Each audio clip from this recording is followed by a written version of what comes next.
This conference will now be recorded.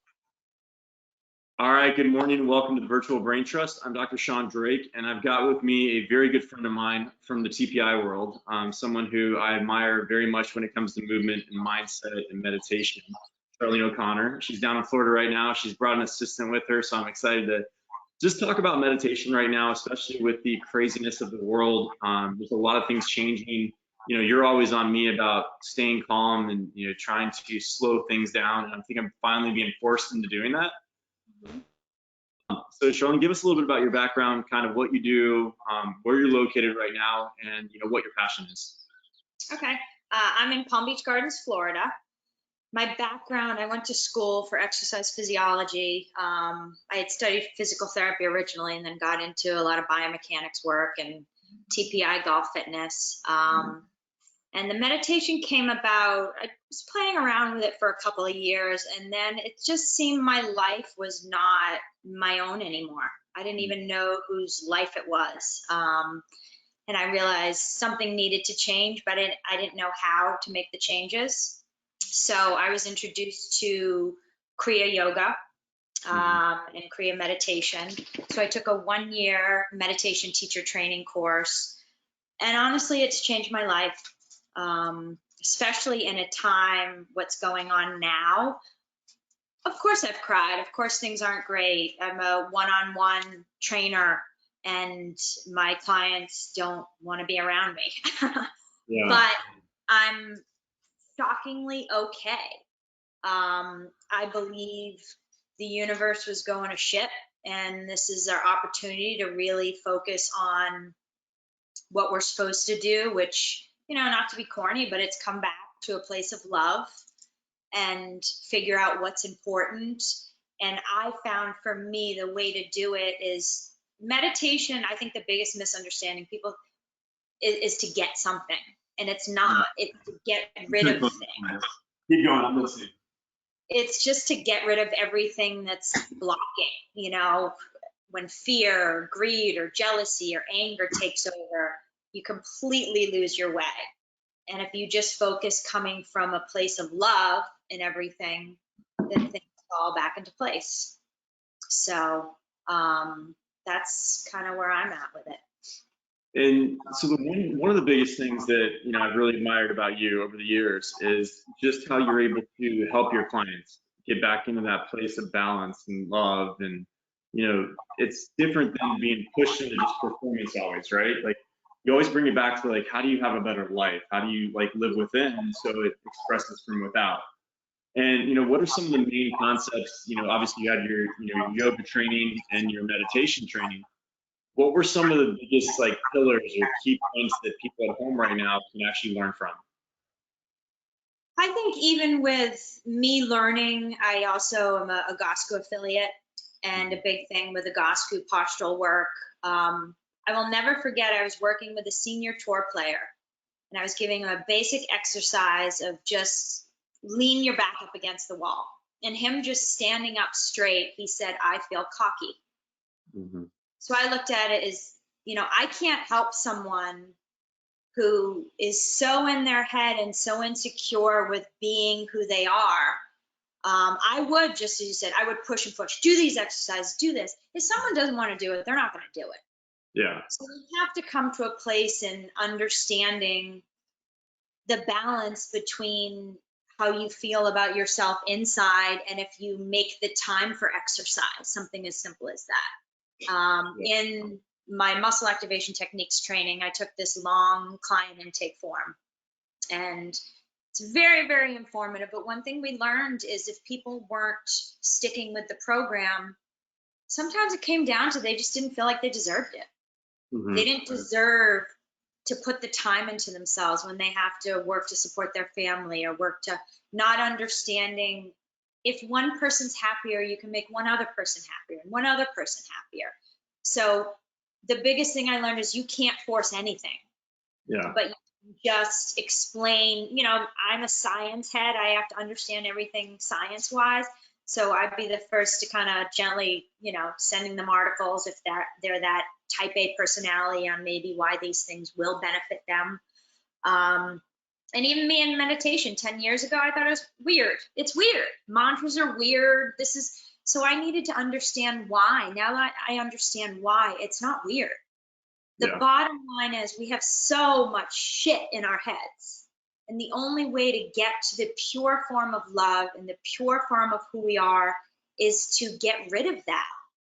And that's just by finding some silence to get to the source of you.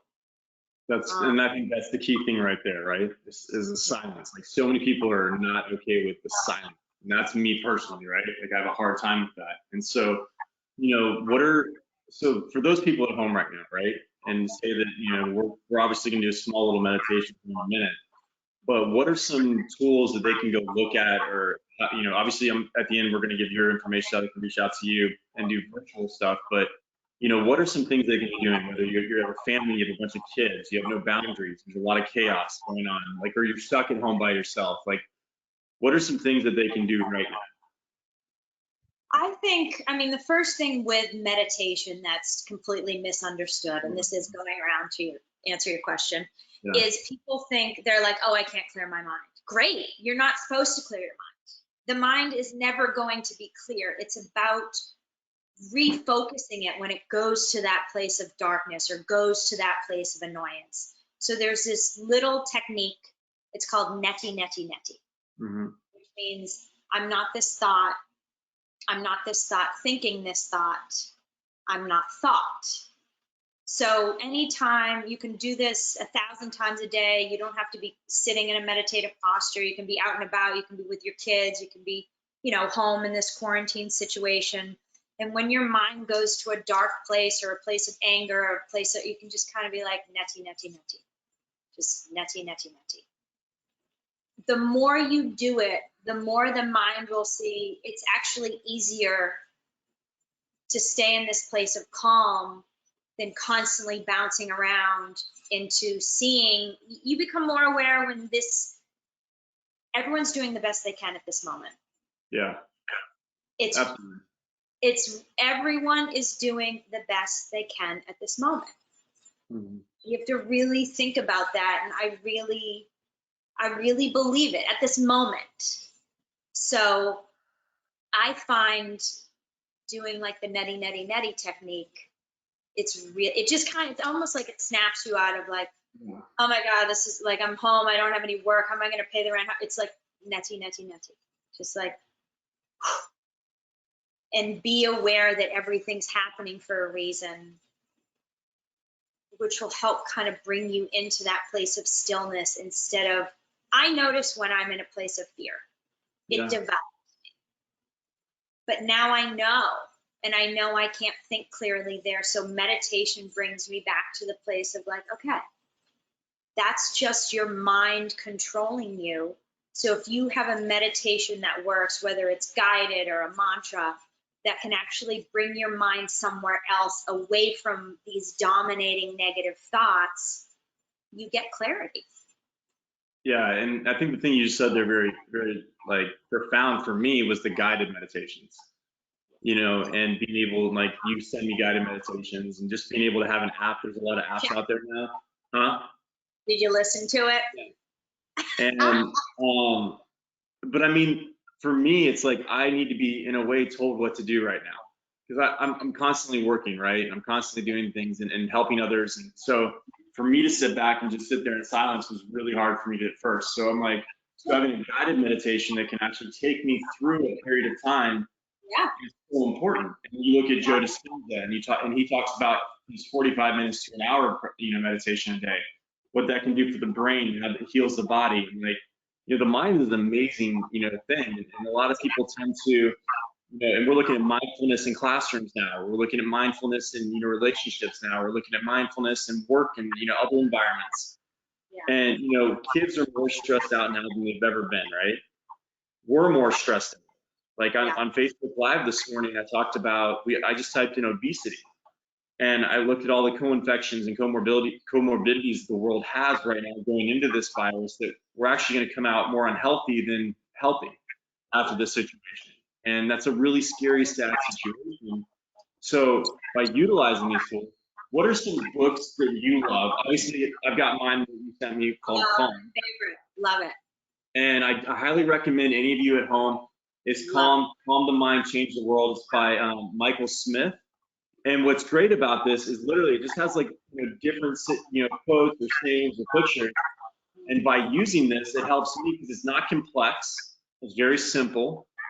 It can ground me or take me to a moment or situation, and then help me get back into that what you call the silence and like healing aspect. What are some other books that you like? I mean, I kind of started meditation with Deepak. Okay. Pema Chodron. I think a big thing, a gratitude journal.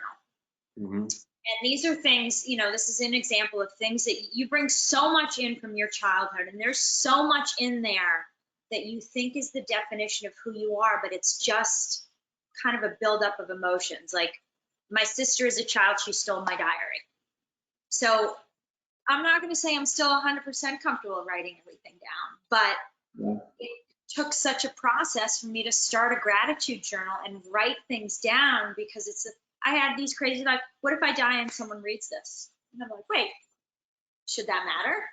Yeah. So you just, I think gratitude, and even Oprah, I mean, my God, how can't you like Oprah? But she always talks about just sitting for a second and thinking of something that there's always something to be grateful for. Mm-hmm. I mean, we've all been through it, different things. It's not a competition of whose life is harder. We've all had something, but there's always something to be grateful for. And I think just how you were talking about with, me trying to quiet your mind and stuff, I think the biggest misconception with when you're doing a meditation, you can't meditate for an hour. You meditate for seconds at a time. You concentrate and then you meditate.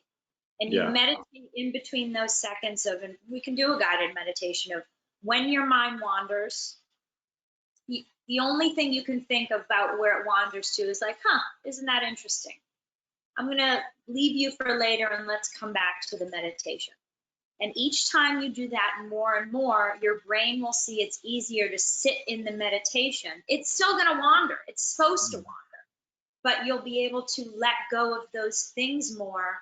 And then when you write down what keeps coming up in a meditation, I've learned things I didn't even realize I was thinking about. Yeah. And then they go into your dreams. And when they go into your dreams, you know the real depths of things. And then you really, like everyone always said, love yourself more.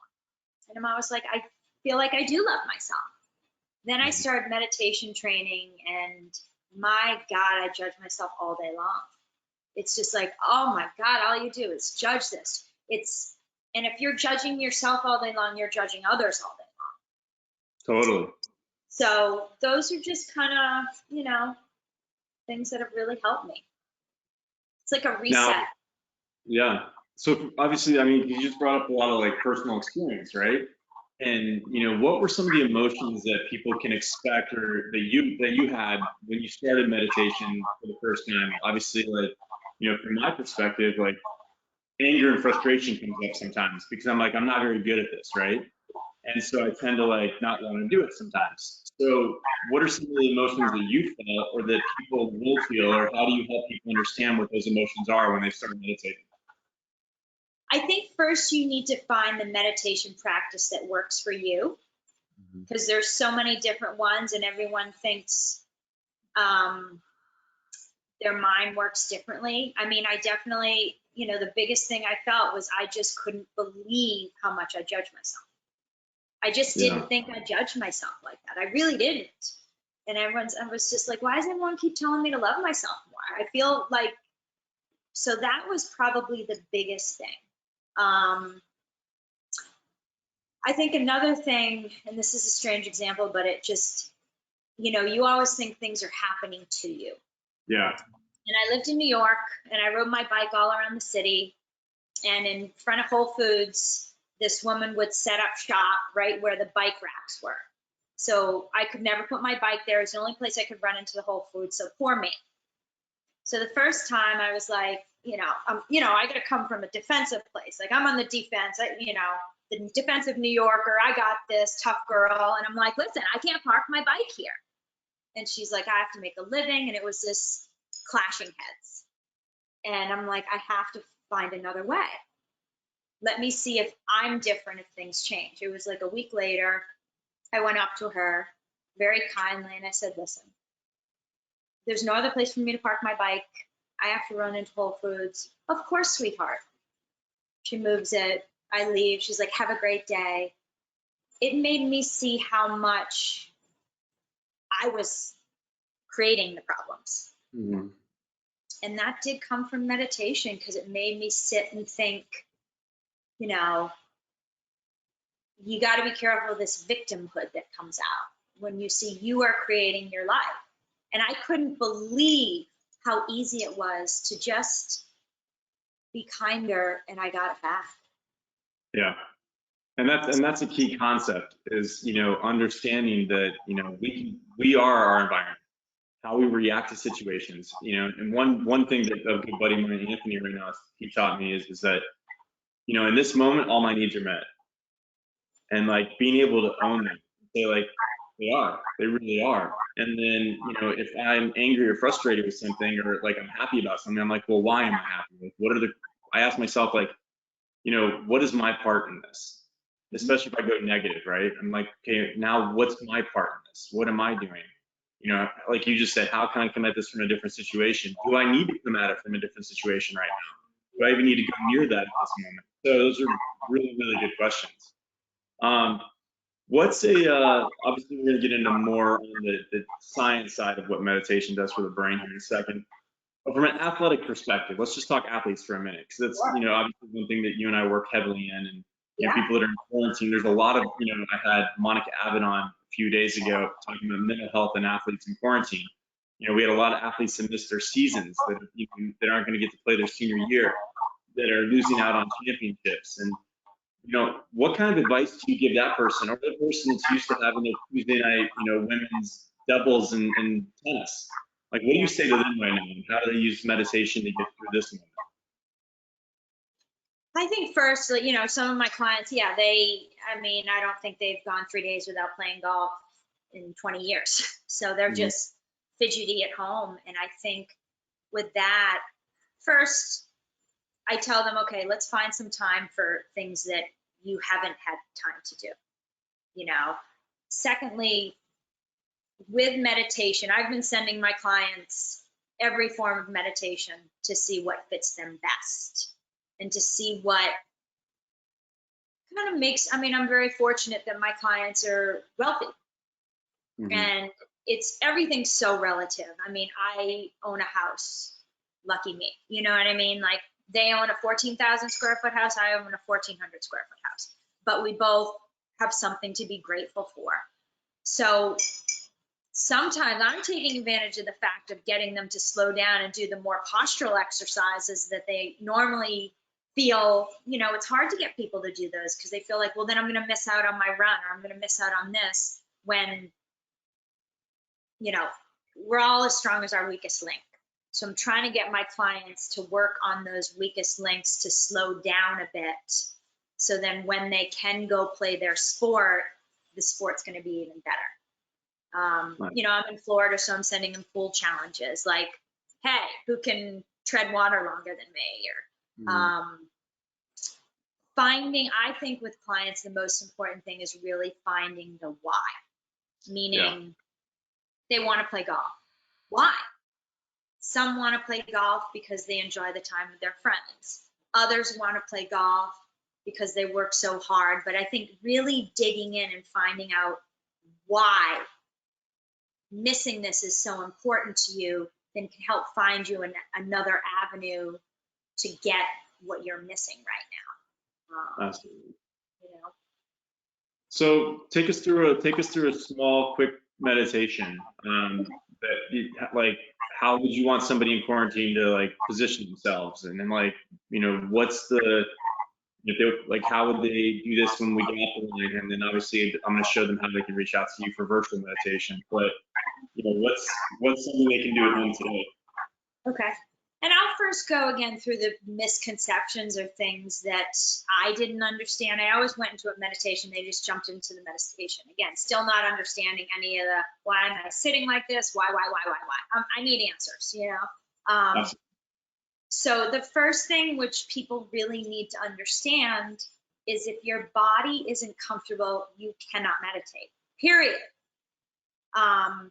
Optimally, you're sitting upright and your head isn't supported because meditation isn't sleeping.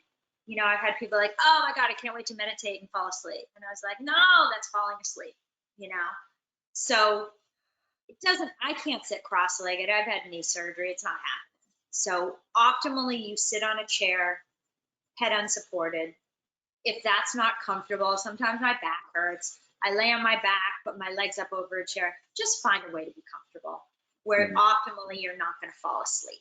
So that's really, really, really important. I've had, you know, I've kind of in the learning process told people you should be sitting up, and then in class I just see them like fidgeting because they feel like, oh my God, she told us not to lay down.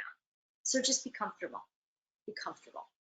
The head not supported optimally because you're less likely to fall asleep if you don't have a supported head. Okay. Yeah. So after a quick little meditation, you get comfortable. Okay. Yeah. Should be flat on the ground.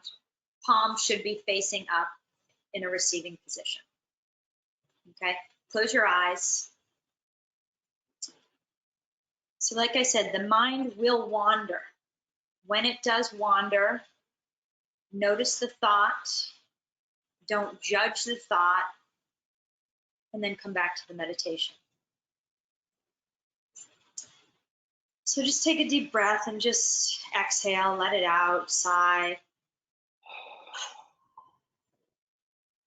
Sighs are very, very healthy. They can be loud or quiet. Just, it resets your body, lets you get out anything you need to get out. Then I want you to picture yourself standing under a waterfall. So think about what the color of healing is to you. And that's the color of the waterfall. The waterfall is perfect temperature, perfect pressure. And it's a cleansing waterfall. As it falls over your head, you get rid of any thoughts that are confining you. Ego, greed, jealousy, anger, fear. Let the waterfall wash it out. Waterfall runs down your shoulders, cleanses all your organs and muscles, and pours out the bottom of your feet. So you're just going to sit under this waterfall. Your clothes are dissolved away. And let it cleanse any dis-ease in your body.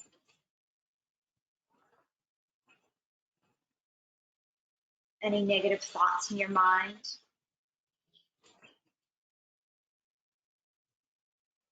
And I literally watch it flow through every part of my body. Does it need to stop at your heart for a little extra cleansing? Any issues with your organs, muscles?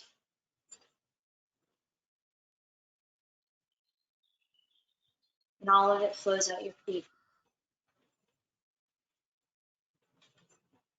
So you stand under the waterfall as long as you need to, until you feel completely purified and vivified.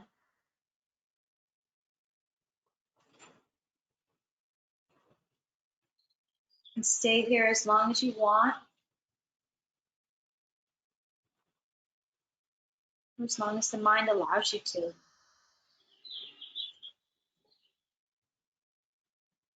When you feel completely cleansed, you become aware of where you are now. You move your body around if you need a little stretch. Open your eyes. You feel dizzy, you close your eyes again because your body wasn't ready to come out of meditation. But you can literally do something that's short and sweet. Just let it out. And again, the meditation happens, I'm still there, from when you noticed a thought, said, okay, isn't that interesting? And you came back to the waterfall. Mm-hmm. Those are the seconds of meditation. I think that's just so powerful. Like I already feel more relaxed and more calm and, you know, restful and like that parasympathetic state for healing. And like, I love in your meditations that you go into not just like the physical pain side, but some of the emotional side. Like a lot of people don't realize like the organs can refer pain elsewhere, and like you know the emotional stress that we hold in, and so it's just really one of the things that I think more people need to do, especially in quarantine. So you know, obviously, thank you so much for taking the time to share with everyone your passion. If they want to reach out to you, they want to follow you on Instagram. Like, what are some of your things? And I'll put them in the bottom as well. Say that again, sorry. What are some of your handles if people want to reach out to you from Instagram to Facebook to email? Yeah, believe it or not, I am not the biggest social media person. You know that. Now she says that. I know now it changes. I mean, I am on Facebook, I am on Instagram. I am doing virtual sessions and still a lot of golf fitness. You know, not as much hands-on work nowadays, but yeah, I mean, just to reiterate, I have realized through a lot of my postural work, some people don't want to let go of that pain. It's kind of like, hi, I'm Charlene, I'm the one with knee pain. If you aren't willing to let go of it, none of us can help. I mean, you have to see what that attachment is to that pain and be willing to let it go. And be careful of who you identify yourself as. Because I'm not Charlene with knee pain. You know, I'm more than that. And if you keep correlating to that, you're never going to let it go and you're never going to feel better. No, so. That's great. So what's your Instagram? What's your Facebook? Charlene O'Connor. And I think my Instagram is my body. I don't even know my Instagram.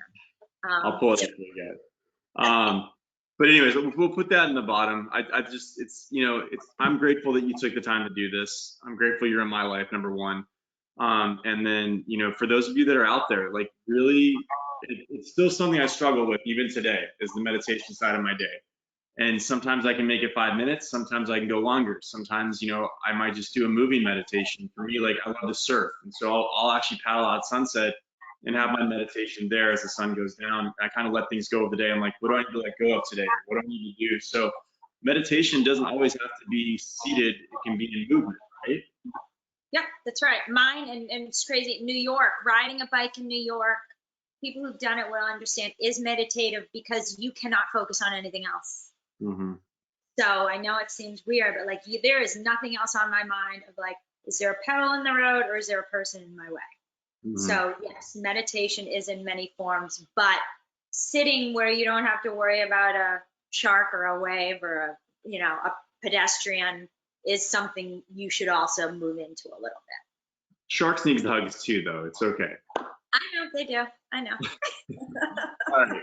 Well, hopefully you guys got something out today. Charlene, love and appreciate you. Thank you so much for taking time to share your passion and your knowledge. Like I said, I'll put your social handles at the bottom.